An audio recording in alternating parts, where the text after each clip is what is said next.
EU-Russia relations at a critical crossroads. The relationship between the European Union and Russia is at a pivotal turning point.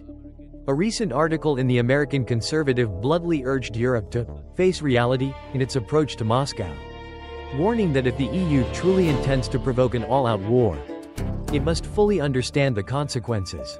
Despite its harsh tone, the message highlights two core issues: the political will of the European public and the actual capabilities and intentions of Russia. The complexity of European public opinion. Public opinion is far from one-dimensional. According to Pew Research Center, NATO maintains a 63% favorability rating across many member states. However, confidence in President Zelensky has dipped in certain countries, even as a majority in 13 surveyed nations still support the principle of collective defense. At the same time, Eurobarometer indicates that security and defense have become top priorities for strengthening the EU's global influence. 37% of respondents see this as a primary concern, and 81% support a common defense policy, the highest figure in 2 decades. This proves the public is not necessarily anti-war. They want enhanced defensive capabilities while remaining cautious about costs and escalation risks. Nonetheless, war fatigue is undeniable. An early 2024 ECFR survey showed only about 1/10 of Europeans believe in an outright Ukrainian victory, with many favoring a compromise. While support persists, the will to self-compensate if the US withdraws is low.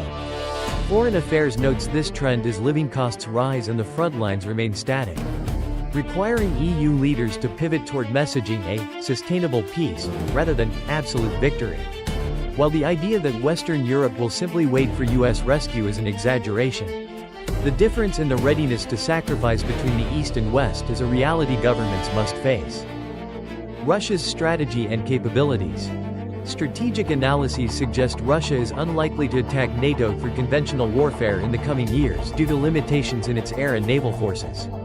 However, the risk of escalation through gray zone or hybrid tactics, such as sabotage, cyber attacks, energy pressure, and disinformation, is very real.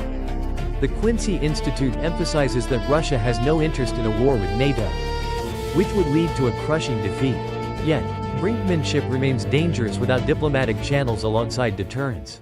Some experts warn that Russia might test NATO's resolve through limited actions in the Baltics rather than a full invasion, while the Kremlin claims it has no intention of attacking and is even ready for written commitments. Western skepticism remains high.